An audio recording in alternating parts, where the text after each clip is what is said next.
bisa belajar dari ilmumu. Oh, kamu bisa belajar dari yang ku tahu. Belajar, bergerak, bermakna. Yeah. Semua murid, semua guru, semua murid, semua guru, semua murid. Warahmatullahi wabarakatuh. Jadi hari ini saya akan mewawancarai kepala sekolah saya sendiri di SMP Negeri 3 Tinondo mengenai dilema etika dan wujudan moral yang terjadi di sekolah.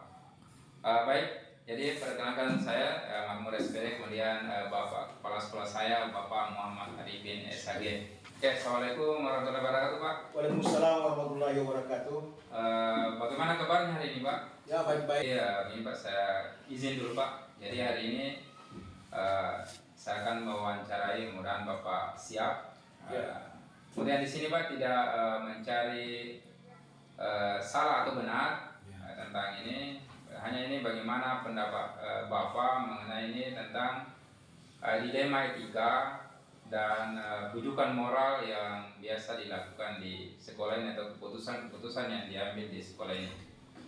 Oke Pak, jadi langsung saja. Jadi yang pertanyaan pertama, selama ini Pak, bagaimana Bapak dapat mengidentifikasi kasus-kasus ini yang merupakan dilema etika atau rujukan moral yang biasa Bapak putuskan di sekolah ini?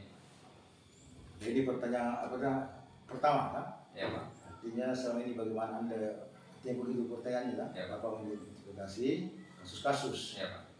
Nah, ini kalau kasus-kasus di sekolah kan ada beberapa hal.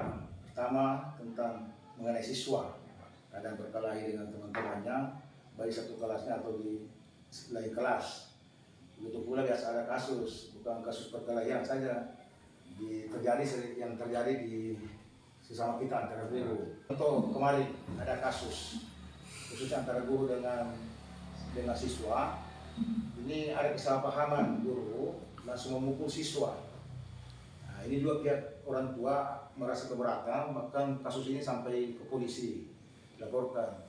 Nah, tentunya saya sebagai pendengar, sebagai pimpinan dipanggil juga untuk memberikan sumbang saran. Artinya sebagai pendengar di situ tentunya ada hal-hal yang saya bisa berikan kepada pihak kepolisian dengan orang tua siswa. Oke, Pak, sampai di sini Pak, nanti lanjut. Oke Pak, jadi intinya di sini dalam mengidentifikasi kasus-kasus yang merupakan dilema etika atau rujukan moral, Bapak di sini melakukan sebagai penengah Pak ya? Ya. Oke Pak, selanjutnya jadi selama ini Pak, bagaimana Bapak menjalankan pengambilan keputusan di sekolah, terutama kasus-kasus di mana ada dua kepentingan yang sama-sama benar atau sama-sama mengandung nilai kebajikan Pak? Ya, keputusan tadi karena ini berantai pertanyaan. Ya. Artinya wawancara ini Pak, artinya pertanyaan pertama ini yang kedua dengan kedua ini, Ya, Pak. artinya saling berhubungan Pak. Ya. Jadi sini ditanyakan masalah keputusan Ya. di sekolah. Artinya keduanya ini kasusnya kurang lebih benar. Nah, itu tadi artinya tidak ada langkah yang terbaik, itu adalah kebijakan untuk mendamaikan Pak. Artinya pendengar. Oleh karena itu ini selama saya khususnya di SMP 3 Tinondo ini, dan alhamdulillah tidak banyak kasus yang saya dapatkan, tetapi ada segelintir juga yang selalu kita selalu kita diberikan ini didapat di sekolah ini, walaupun hanya segelintir, tapi itu namanya kasus. Ya, tentunya saya sebagai kepala sekolah Pak, intinya bagaimana ini kedua belah pihak supaya aman dua-duanya. Saya tetap mengambil keputusan itu bahwa bagaimana yang terbaik, manakala mereka mau berdamai, istilahnya secara kekeluargaan, damai dan kembali seperti semula, dan kita sama-sama lagi di sekolah ini dalam menjalankan tugas dan aktivitas keseharian kembali normal. Oke Pak. Ya, jadi itu Pak ya. Jadi kemudian Pak, langkah-langkah atau prosedur apa yang biasa Bapak lakukan selama ini dalam sebelum mengambil keputusan Pak? Biasanya mungkin langkah-langkah apa yang diambil supaya bagaimana mempertimbangkan keputusan-keputusan ini sehingga guru atau siswa ini tidak merasa dirugikan Pak, atau mungkin sama-sama diuntungkan atau bagaimana? Antara kasus siswa dengan guru. Ya, apakah dia misalnya kasus selama ini bagaimana Bapak langkah-langkah Bapak yang ambil sebelum mengambil keputusan itu, apakah misalnya guru itu mau dikeluarkan atau siswa itu mau dikeluarkan, apakah ada langkah-langkah yang diambil Pak? Ya itu langkah-langkah, artinya ini jawabannya singkat saja. Ya. Artinya langkah-langkah yang ditanyakan. Ya. Kemarin artinya masih berhubungan dengan kasus tadi. Yang saya ceritakan tadi itu ada 2 minggu yang lalu kasus guru saya, artinya guru di sekolah ini ada masalah di siswa. Nah, ini langkah pertama saya ambil, saya memanggil dulu pak guru ini, apa motif masalahnya sehingga terjadi pemukulan terhadap siswa. Setelah ada uraikan alasan-alasan sehingga dia muncul emosionalnya, ada beberapa faktor, tapi itu barangkali alasan-alasan itu perlu diungkap di sini. Ya. Yang kedua, orang tua siswa dalam hal ini bersama siswa itu sendiri. Ya, artinya apa keinginan orang tua itu dengan siswa itu sehingga dia dipukul dan tidak menerima alasan, artinya dia tidak puas sehingga dipukul. Tetapi karena orang tuanya ini dia punya pemikiran baik dan memang kasusnya ini anak ya artinya kurang lebih ibaratkan etikanya yang kurang bagus. Nah, yang kedua, setelah kedua belah pihak ini Pak masing-masing sudah ada memberikan alasannya, makanya saya sebagai pendengar mengambil kesimpulan di situ, mari kita melangkah ke perdamaian secara keluarga, karena alasannya orang tua menginginkan guru itu ditindaki untuk keluar dari sekolah ini mengajar atau dimutasi. Tetapi saya sebagai pimpinan Pak tidak mungkin saya mau langsung serta-merta langsung mengeluarkan siswa atau guru tersebut, karena ini kasus masih bisa kita damaikan hal-hal. Oke Pak, jadi terima kasih Pak ya sudah banyak memberikan masukan tentang langkah-langkah atau prosedur yang Bapak ambil selama ini dalam mengambil keputusan. Nah selanjutnya Pak, kira-kira hal-hal apa saja selama ini yang Bapak anggap efektif dalam pengambilan keputusan dalam kasus dilema etika ini Pak? Yang paling efektif menurut Bapak dalam mengambil keputusan ketika ada dilema etika antara benar dan benar, bagaimana Bapak mengambil keputusan ini? Ya, artinya pertanyaan yang keempat ini hal-hal apa selama ini dianggap efektif kan Ya, dalam pengambilan keputusan, tapi ini artinya ini kasus misalnya antara si A si B, ya. tapi kasusnya mengarah kebenaran, artinya ada kebenarannya. Ya, itu tadi ini harus paling singkat karena kasusnya tidak terlalu berat. Nah, oleh karena itu kedua belah pihak ini kita berikan pemahaman, karena terjadinya barangkali ini mungkin ada kesalahpahaman khususnya masalah etika. Contoh si A dikatai oleh si B, kamu guru malas misalnya, kamu guru tidak peduli kamu perwaliannya. Tentunya si A ini tersinggungannya itu hanya menimbulkan masalah. Artinya untungnya kalau dia tidak berkelahi secara fisik, hanya berlempar kata, makanya dengan hanya berkelahi yang dengan kata-kata saja. Kebetulan dalam hal ini saya ada di sekolah pada waktu itu. Artinya saya tidak dengar mereka berdua ini bercakap-cakap antara masalahnya. Namun ada oknum yang guru lain yang sampaikan kepada saya. Makanya saya tempuh jalan langsung untuk memberikan pencerahan kedua belah pihak, baru saya memberikan untuk jabatan saling memaafkan antara keduanya. Ayo, Pak. Oke, jadi begitu Pak ya. Oke, untuk selanjutnya Pak,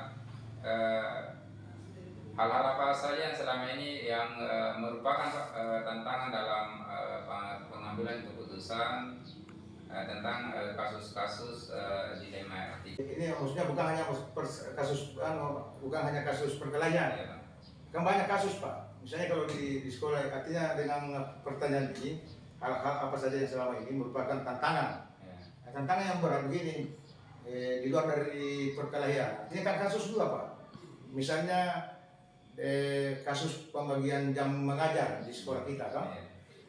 Ada yang guru sudah sertifikasi, ada yang belum. Nah, ini kan tantangan buat saya Pak. Artinya sebagai pemegang kebijakan sebagai kepala sekolah di dalam sekolah ini, tentunya kembali kepada saya, karena kapan sebagai kepala sekolah tidak mampu menyelesaikan tantangan yang dihadapi di sekolah ini, dianggap berarti kita sebagai seorang pimpinan kurang berhasil Pak. Nah, contoh tantangan saya pertama di pembagian jam mengajar, pembagian tugas mengajar, ini ada yang sertifikasi, tentunya saya mengambil kebijakan yang belum sertifikasi ya menerima sesuai jam kebutuhan yang dijalankan di sekolah, dan saya berikan tugas tambahan kepada guru yang mempunyai SK pendidik, sertifikat pendidik untuk melaksanakan dengan baik supaya aman kedua-duanya. Dan kedua, tantangan yang paling berat yang biasa dihadapkan di kasus khususnya di daerah sekolah, ini antara siswa, orang tua siswa dengan guru yang ada di sekolah. Kalau ada yang kasus yang dari guru dengan siswa Pak. Yang ketiga, tantangan kadang ada oknum masyarakat yang selalu ada ada oknum juga sebagai orang tua siswa dan masyarakat itu, dalam hal ini perwakilan komite, yang selalu ada timbul permasalahan walaupun segelintir, tetapi ini tantangan juga buat kami di sekolah, khususnya saya sebagai kepala sekolah, untuk menangani dilema khususnya masalah etika tersebut. Karena ini persoalan etika itu memang agak-agak rumit, karena ini hanya mungkin orang yang berkata-kata saja bisa tersinggung Pak. Makanya ini masalah etika ini dilema bagi kita semua, khususnya saya sebagai pimpinan Pak. Tentunya kesimpulannya mari kita sama-sama bersikap dengan baik, khususnya masalah moral kita, jangan kita remehkan hal-hal yang sifatnya sepele. Jadi apakah Bapak memiliki sebuah atau tatkala ada jadwal tertentu dalam sebuah penyelesaian kasus dilematika, apakah Bapak itu langsung menyelesaikan di tempat atau biasanya memiliki sebuah jadwal untuk menyelesaikan bentuk atau memiliki prosedur Pak yang dijalankan dalam kasus ini? Nah, itu tergantung dari Pak, tingkat kasus. Ketika tingkat kasusnya itu agak berat dan ada efek anunya ke depan, bahwa ketika misalnya ini kan terjadwal, misalnya toh, kalau kita jadwal hari ini ada masalah, nah, bahwa di jadwal nanti 2 hari kemudian baru saya proses, toh. Dilihat dari kasus Pak. Nah, ketika kasusnya itu memang artinya tidak terlalu berat dan mengarah ke kriminal, ya, bisa kita jadwal misalnya besok atau lusa.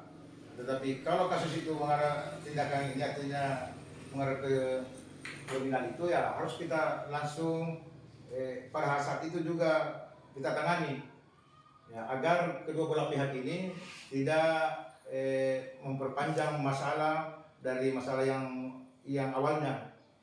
Saya rasa begitu Pak. Berarti ini tergantung dari kasusnya. Iya, dari tingkat kasus. Kalau misalnya kasusnya agak berat Iya. diberikan jadwal, kalau tidak bisa diselesaikan di tempat itu Pak ya? Ya.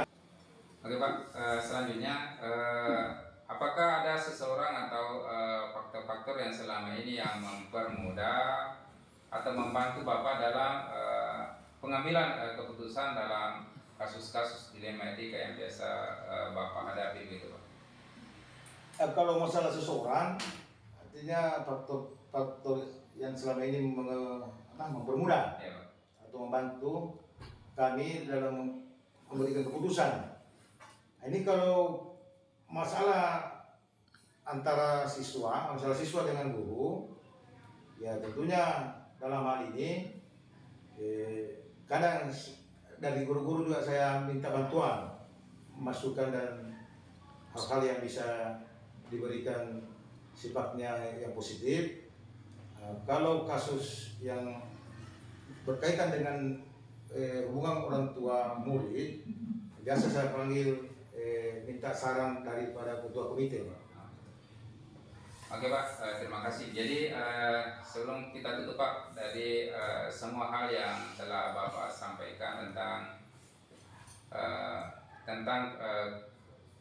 dilema etika dalam mengambil keputusan tentang dengan rujukan moral ini. Nah, kira-kira Pak, pembelajaran apa yang Bapak bisa petik dari pengalaman Bapak dalam mengambil keputusan dilema etika ini Pak? Oke, selama ada masalah-masalah yang selama ini kami tangani, khususnya masalah kasus yang dilema etika atau rujukan moral, tentunya selama dalam perjalanan proses kasus ini, setelah kami mengalami di dalamnya itu, berada di dalamnya, banyak pengalaman Pak yang saya dapatkan dan seperti, karena setelah ada kasus seperti itu Pak, ada perubahan-perubahan, khususnya masalah etika dengan moral itu terhadap siswa sendiri dengan teman-teman guru.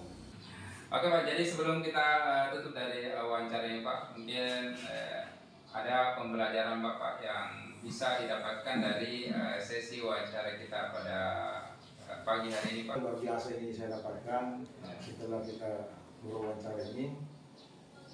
Pertama, saya sangat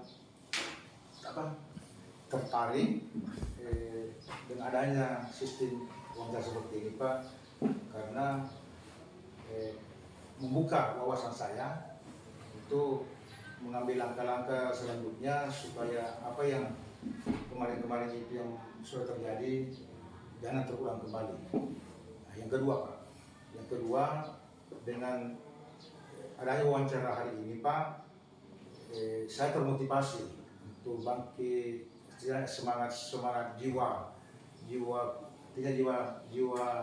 raga, artinya jiwa muda inilah bangkit kembali untuk menangani tentang kasus-kasus yang sering kita laksanakan.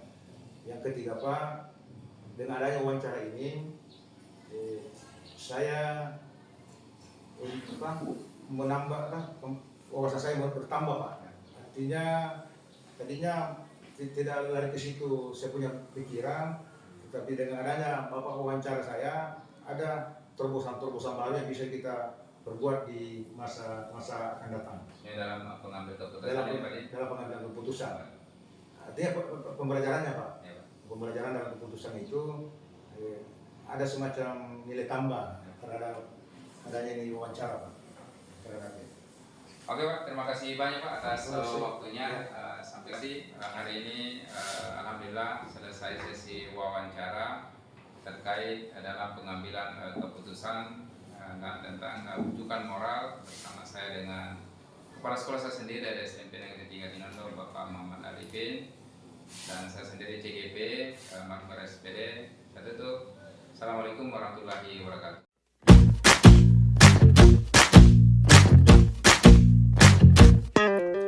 Kita bisa bersama mengubah dunia.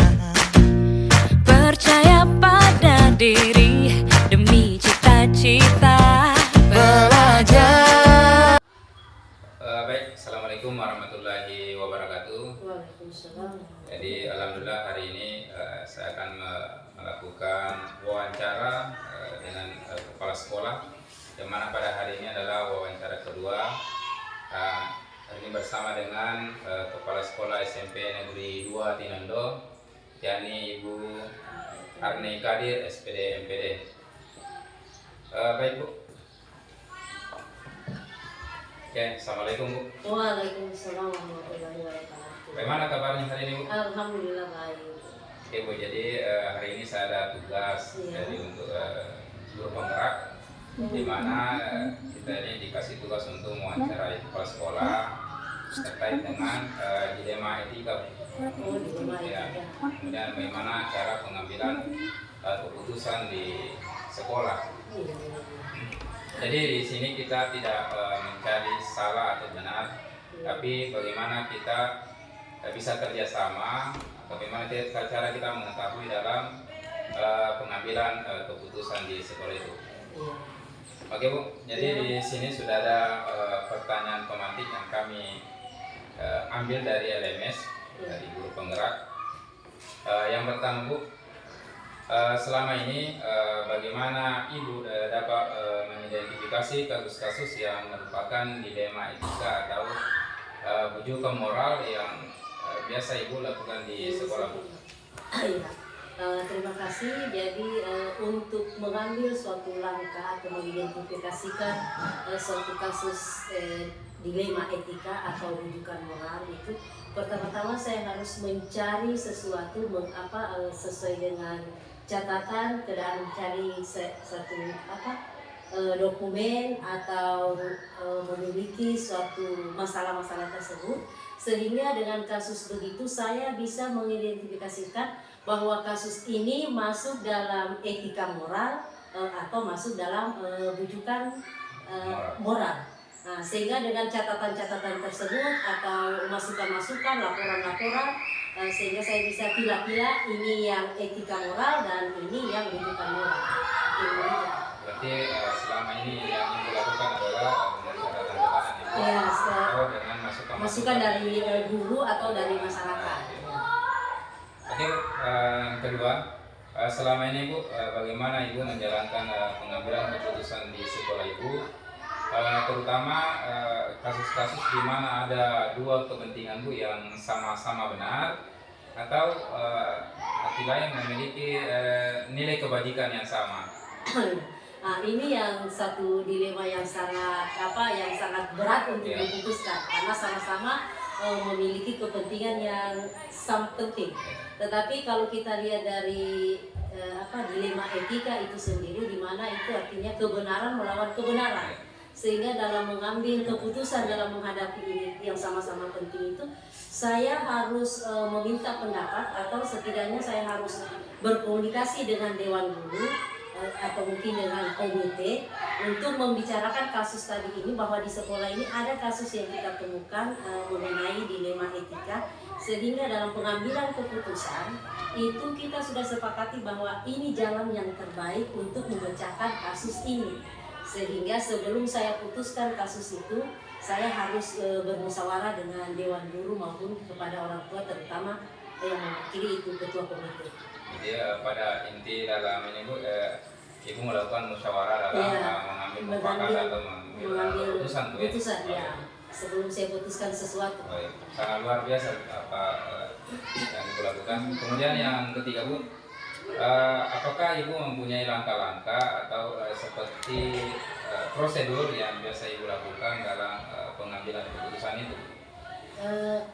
Dalam langkah-langkah yang saya harus ambil itu, yang pertama melihat bahwa ada nilai-nilai yang saling bertentangan. Jadi ada nilai-nilai yang saling bertentangan antara etika moral dengan rujukan moral ini, sehingga dalam langkah-langkah tersebut tidak membuat sesuatu yang sangat merugikan bagi sekolah kami maupun bagi orang yang dalam kasus itu. Sehingga kemudian yang kedua, saya juga dalam mengambil keputusan langkah ini saya harus terlalu mempertimbangkan sesuatu, apakah itu berhubungan dengan moral, kasih sayang, cinta kasih, sehingga karena ini nanti itu etika moral itu sangat sangat sangat susah untuk kita bedakan yang mana sebenarnya paling benar di antara yang benar. Jelas ya kan Bu, dari awal kan tadi Ibu sudah menjelaskan tentang bagaimana musyawarah dalam memutuskan mengambil keputusan Bu ya. Iya. Kemudian yang keempat Bu, hal-hal apa saja yang selama ini yang Ibu anggap efektif dalam pengambilan keputusan, terutama dalam dilema etika. Kan kita tahu bahwa dilema etika itu kan sama-sama benar. Jadi mungkin ada langkah efektif yang Ibu lakukan untuk mengambil keputusan itu. Ya, jadi langkah efektif yang bisa saya lakukan dalam mengambil keputusan ini terkhusus misalkan kasus yang saya hadapi di antara siswa. Setelah saya sudah komunikasikan dengan para guru, otomatis saya akan adakan pendekatan secara individu. Setelah itu mungkin sebelum saya melakukan dari tadi keputusan hasil rapat, mungkin ada guru BK dulu yang menghadapi. Setelah itu saya menghadapi, kemudian saya akan minta bantuan kepada orang tua siswa tersebut bagaimana menyelesaikan kasus anak tersebut, karena ini adalah sesuatu hal yang bisa untuk mewujudkan keinginan atau kemajuan dari anak tersebut itu sendiri. Berarti ini artinya bahwa Ibu melibatkan semua stakeholder atau warga sekolah Bu ya, yang terlibat di situ. Baik Bu, yang berikutnya hal-hal apa saja Bu yang selama ini merupakan tantangan Ibu dalam mengambil keputusan Bu, yang mungkin saya kan intinya setiap kita mau mengambil keputusan pasti memiliki tantangan. Mungkin yang Ibu biasa temukan tantangan itu dalam sebelum mengambil keputusan apa? Tantangan apa? Jadi tantangan yang saya hadapi sebelum mengambil keputusan ini kadang kalau saya berkomunikasi mungkin ada sebagian guru yang tidak sejalan dengan apa yang kami inginkan di sekolah, sehingga kami butuh perdebatan sedikit, tetapi bukan perdebatan yang mengharuskan kami terjadinya miskomunikasi, tetapi kami harus adakan penjelasan yang sedetail-detailnya mungkin, sehingga masalah ini, tantangan yang saya hadapi untuk mengambil keputusan ini dapat dipermudah, sehingga tadi tantangan ini bukan lagi menjadi satu tantangan, tetapi menjadi pendorong atau motivasi bagi kami semua guru bahwa ternyata inilah masalah yang harus dihadapi bersama-sama. Karena kepala sekolah itu bukan cuma dia sebagai pemimpin, tetapi dia adalah termasuk motivator dari sekolah itu, dan dia harus butuh dukungan dari bawahan, sehingga kita harus adakan rangkul mereka untuk bekerja sama dengan baik. Oke, di sini adalah tentang bagaimana berkolaborasi dengan semua warga sekolah. Termasuk dengan siswa, kalau ada pendapatnya Pak, kita berikan juga kesempatan mereka untuk mengungkapkan pendapat. Sangat luar biasa Bu apa yang Ibu katakan tentang bagaimana mengatasi tantangan ini Bu ya. Kemudian Bu, biasanya kalau Ibu sebelum mengambil keputusan, apakah Ibu memiliki tata kelola atau jadwal dalam mengambil keputusan, atau Ibu pengambil keputusan itu langsung di tempat Bu? Jadi kalau terjadwal itu terjadwal Pak. Misalkan kan setiap bulan itu kan adanya pertemuan, tetapi kalau pas ada masalah yang signifikan itu berarti saya harus adakan pertemuan dalam minggu ini, kemudian kami komunikasikan di situ, menyelesaikan masalah itu di tempat. Dan apabila masalah itu ternyata sangat berat untuk tidak bisa diselesaikan di tempat itu, maka mungkin kami akan pending, tunggu pertemuan, kami minta arahan dari atas bagaimana solusi yang kami hadapi ini, karena namanya kita ini bawahan tentu akan minta arahan dari atas. Berarti intinya di sini adalah ketika dia ini ketika kasusnya ringan, kemudian bisa selesaikan di sini, kami selesaikan di tempat. Tapi kalau berat, kita akan minta petunjuk dari atas. Bisa melibatkan pihak atasan dia. Baik Bu, selanjutnya Bu, apakah ada seseorang atau faktor-faktor yang selama ini yang mempermudah atau membantu dalam pengambilan keputusan dalam kaitan ini dilema etika, apakah ada orang lain yang kita minta bantuan dalam pengambilan keputusan ini? Kalau untuk selama ini Pak, kalau dalam rapat-rapat, kalau seperti tadi yang Bapak katakan, kalau kasusnya yang membantu kami itu adalah guru saja di sini. Tetapi kalau memang itu agak memberatkan, kadang kami panggil ketua komite, kadang kami memanggil juga orang tua siswa. Tetapi kalau memang kasus itu sangat berat untuk menurut kami dan tidak bisa, maka kami libatkan pihak atasan untuk membantu kami dalam mengambil keputusan tersebut. Oke Bu, sebelum ditutup Bu, saya ada pertanyaan terakhir dari semua hal yang telah disampaikan Bu.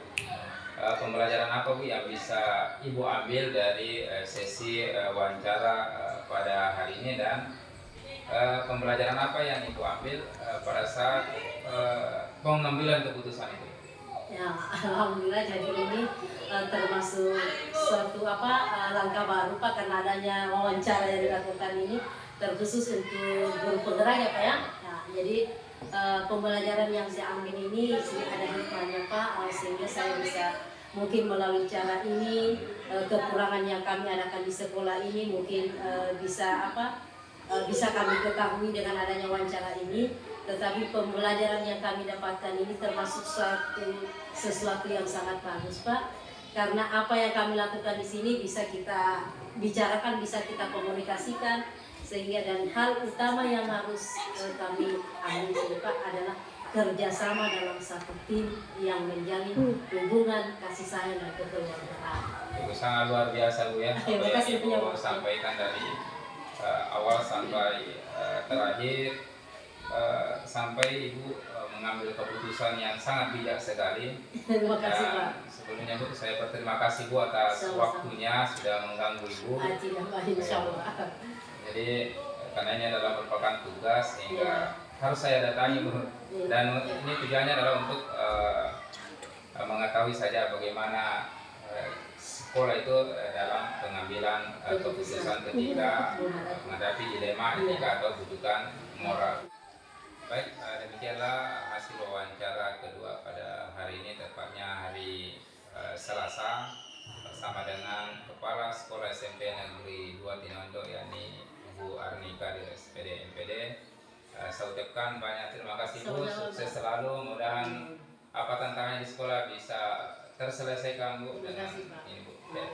Assalamualaikum warahmatullahi wabarakatuh. Waalaikumsalam warahmatullahi wabarakatuh.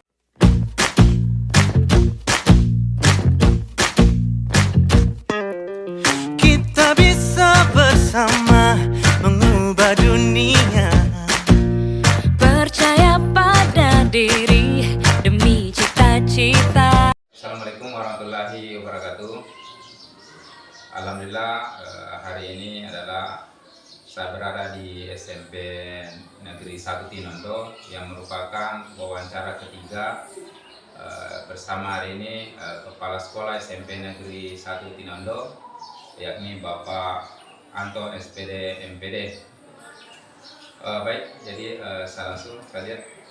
Baik Pak. Assalamualaikum Pak. Waalaikumsalam warahmatullahi wabarakatuh. Bagaimana kabarnya hari ini Pak? Alhamdulillah baik. Begini Pak, jadi sebelumnya kan saya punya ada tugas ini Pak, untuk mewawancarai 2-3 kepala sekolah di lingkungan sekitar sekolah kami. Nah, di sini mengenai pengambilan keputusan tentang dilema etika dan rujukan moral Pak. Nah, di sini kita tidak mencari kesalahan atau bagaimana, hanya kita ini mau mengetahui sejauh mana suatu pimpinan itu mengambil keputusan ketika dia menghadapi dilema etika atau rujukan moral Pak. Apa Bapak siap untuk kami wawancarai Pak? Siap, insya Allah siap. Oke Pak, jadi di sini sudah ada kami ambil pertanyaan dari LMS Pak, yang untuk guru penggerak terkait pertanyaan yang akan ditanyakan ke pimpinan yang akan didatangi. Pertanyaan pertama Pak, selama ini bagaimana Bapak mengidentifikasi kasus-kasus yang merupakan dilema etika atau rujukan moral Pak di lingkungan sekolah Bapak? Baik. mungkin harus saya identifikasi dulu bahwa kalau dilema etika itu tentang keputusan yang benar melawan benar. Di mana ada situasi yang terjadi ketika saya harus memilih, memilih antara dua pilihan, di mana kedua pilihan secara moral itu benar, tetapi bertentangan. Jadi contoh kasus yang terjadi di sekolah ini, kasus terakhir itu tentang pemilihan komite pembelajaran. Komite pembelajaran. Di komite pembelajaran itu harus ditetapkan beberapa orang dengan kemampuan IT-nya harus bagus, kemudian menerima materi juga bagus, kemudian dia sanggup untuk menyampaikan kepada teman-temannya, semua guru yang ada di sekolah. Sementara saya menunjuk guru-guru senior, guru senior kemampuan IT-nya masih kurang, kemudian mungkin hanya kemampuannya saja hanya bisa menerima tapi tidak bisa mengajarkan kepada teman-teman. Kemudian saya juga mau menunjuk guru junior. Guru junior saya tahu persis bahwa mereka itu punya kemampuan yang bagus, IT-nya mampu. Kemudian saya berpikir juga kalau mereka saya pilih yang diajari ini adalah yang guru senior, sungguh secara etika itu agak kurang bagus. Seperti itu. Jadi saya dihadapkan dua pilihan. Saya mau memilih yang tua kemampuannya kurang, sementara saya mau memilih yang muda secara etika itu kurang bagus karena mereka mau mengajari yang lebih tua. Jadi tentang bagaimana Bapak mengidentifikasi kasus-kasus Pak ya? Iya. Sehingga memunculkan dilema etika di lingkungan Bapak. Oke Pak, yang kedua, selama ini Pak, bagaimana Bapak menjalankan pengambilan keputusan di sekolah Bapak, terutama kasus-kasus di mana ada dua kepentingan yang sama-sama benar atau sama-sama mengandung nilai kebajikan. Jadi maksudnya ada semua kebaikannya, tapi di sini diharapkan supaya tidak ada dirugikan gitu. Baik. Saya merujuk dari kasus yang tadi ini. Jadi itu teman-teman guru semuanya saya panggil rapat komunikasi, saya jelaskan potensi apa yang harus dimiliki oleh seorang guru supaya menjadi narasumber untuk menyampaikan kepada teman-temannya. Kemudian setelah itu saya minta pendapatnya kepada semua. Jadi secara keseluruhan kita rapat, kita memilih sendiri berdasarkan kemampuan yang sudah sampaikan itu, dan akhirnya terpilih semua guru-guru junior. Itu berdasarkan kesepakatan melalui rapat Dewan Guru. Berarti Bapak mengambil keputusan dalam bentuk musyawarah dan mufakat. Pak ya? Saya musyawarah mufakat, ambil keputusan bersama. Oke Pak, berikutnya yang ketiga Pak, langkah-langkah atau prosedur seperti apa yang biasa Bapak lakukan selama ini Pak terkait mengambil keputusan ketika Bapak menghadapi dilema etika ini Pak? Jadi langkah-langkah atau prosedur yang bisa saya lakukan itu, yang pertama bahwa kita harus mengenali bahwa ada nilai-nilai yang saling bertentangan dalam situasi itu. Seperti tadi yang saya sudah sampaikan, yang bertentangan antara junior dengan senior. Kemudian menentukan siapa yang terlibat dalam situasi itu. Jadi guru-guru yang ada di dalam itu.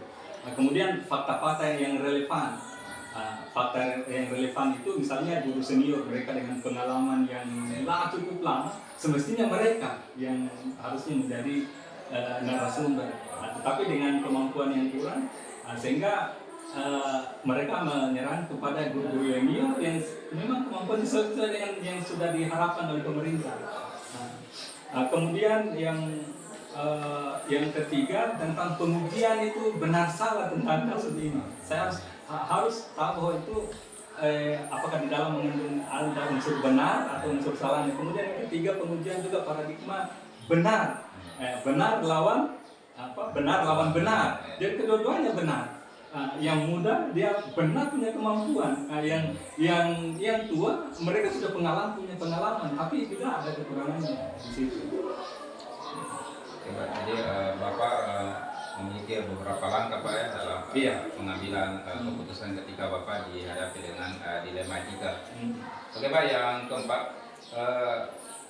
hal-hal apa saja Pak yang selama ini yang Bapak anggap efektif dalam pengambilan keputusan pada kasus-kasus dilema etika Pak? Jadi maksudnya paling efektif Bapak lakukan sehingga mampu mengatasi ini Pak yang ketika ada Bapak dihadapi dengan dilema etika. Yang pertama saya melibatkan semua pihak di sekolah. Saya libatkan guru, siswa, usaha. Semua saya libatkan dalam mengambil keputusan kalau ada yang dilematika seperti itu, supaya keputusan kita ambil itu bisa tepat. Kemudian yang kedua, kita harus memikirkan terlebih dahulu dampak apa nanti yang ditimbulkan dengan keputusan yang kita ambil itu. Kemudian yang ketiga, keputusan yang kita ambil itu juga harus memenuhi rasa keadilan, memenuhi rasa keadilan bagi teman-teman guru. Kemudian keputusan yang tepat juga itu bisa diambil jika seluruh pihak yang ada di sekolah itu terjalin hubungan yang harmonis. Jadi ada hubungan yang saling menghargai antara satu yang lain dan saling menghormati. Kepala sekolah memberikan situasi yang nyaman, yang kondusif di lingkungan sekolah, sehingga dilematika itu kadang jarang muncul dan cepat sekali diselesaikan.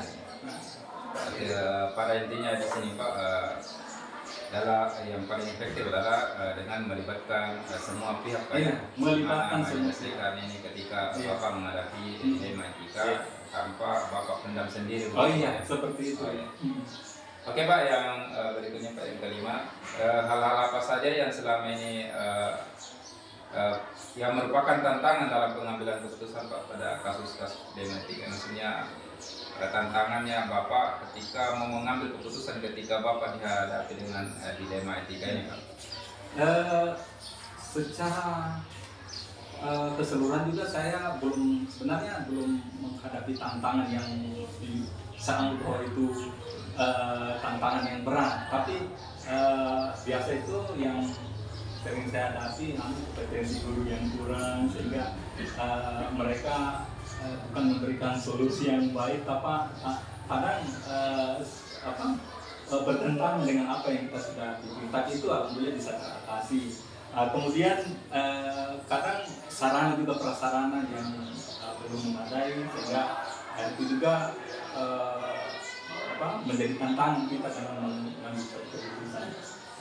Jadi para intinya di sini Pak, tantangannya itu sebenarnya sudah bisa diatasi. Iya, secara umum tidak ada yang berat begitu. Tidak ada yang berat tantangannya. Oke Pak, yang selanjutnya Pak, apakah Bapak memiliki sebuah tata kelola atau jadwal dalam pengambilan keputusan, atau ketika Bapak mengalami dilema etika itu langsung memutuskan di tempat Pak? Kalau ada dilema seperti itu, kita tidak punya jadwal tersendiri. Jadi kalau misalnya dilema itu muncul, itu langsung kita selesaikan. Misalnya kalau butuh musyawarah itu kita jadwalkan, kita musyawarah kemudian ambil fakta bersama. Ini artinya Pak, kalau misalnya kasus besar kita lakukan musyawarah Pak. Kalau yang bisa kecil-kecil, yang kecil-kecil itu langsung kita gitu. Paling saya panggil 1-2 guru senior, kemudian musyawarah selesaikan. Luar biasa Pak apa yang disampaikan. Kemudian Pak, yang ketujuh, apakah ada seseorang Pak atau faktor-faktor yang selama ini yang mempermudah Bapak, membantu Bapak dalam pengambilan keputusan dalam kasus-kasus dilema etika Pak? Apakah ada faktor lain atau ada faktor luar yang membantu Bapak? Biasanya yang membantu itu ada kasus-kasus dilema seperti itu biasa dinas pendidikan. Saya selalu komunikasi juga dengan dinas pendidikan. Kalau itu memang kalau dilematika dalam skala besar misalnya itu saya minta bantuan pemikiran. Kemudian dari pengawas sekolah juga saya sering diskusi kalau ada seperti itu. Kemudian komite juga kadang saya libatkan, kita komunikasi. Dan yang di dalam tentunya yang menjadi tonggak pemikiran itu guru-guru senior, junior, bahkan siswa sendiri juga saya edarkan angket ke mereka, meminta masukan. Kadang mungkin secara tidak langsung saya ceritakan tentang dilema itu, tapi ada hal-hal yang harus saya ketahui dari siswa, pendapatnya apa tentang hal seperti ini, seperti itu. Kan di sini kalau komite dia sudah masuk perwakilan orang tua siswa Jadi secara keseluruhan orang tua siswa juga dilibatkan melalui ketua komitenya. Berarti ini melibatkan semua stakeholder yang ada di lingkungan pendidikan, Pak ya. Semua dilibatkan. Karena namanya sekolah penggerak, kita maju bersama, bergerak bersama, maju bersama mencapai cita-cita pendidikan Indonesia. Sangat luar biasa Pak apa yang disampaikan tentang bagaimana Bapak mengambil keputusan. Baik Pak, di terakhir ini dari semua hal yang telah Bapak sampaikan, pembelajaran apa Pak yang Bapak bisa petik dari wawancara hari ini, kemudian hal-hal apa yang Bapak bisa petik dari bagaimana Bapak mengambil keputusan di dalam hal dilematika ini Pak? Baik,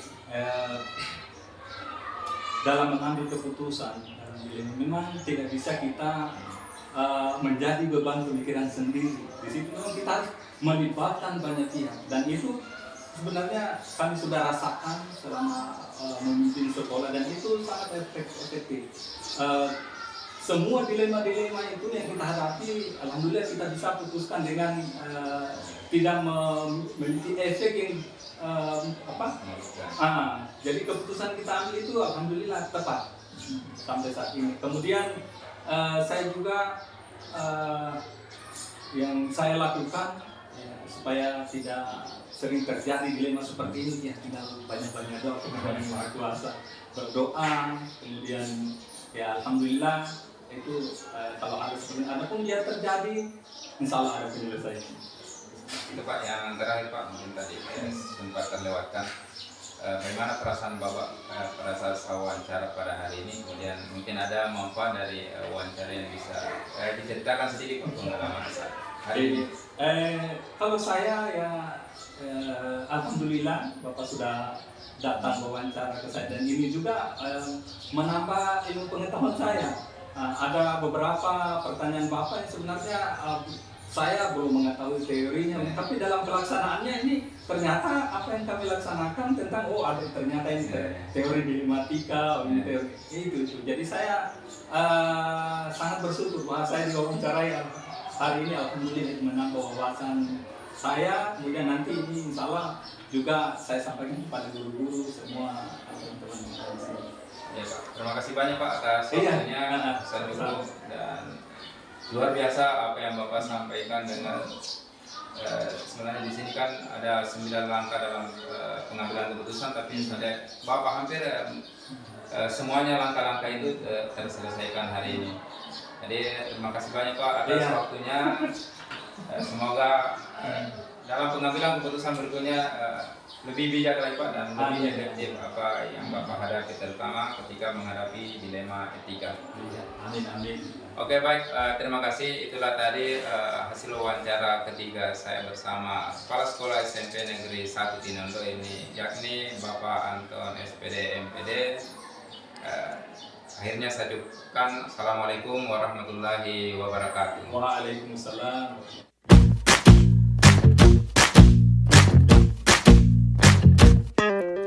Kita bisa bersama mengubah dunia. Percaya pada diri.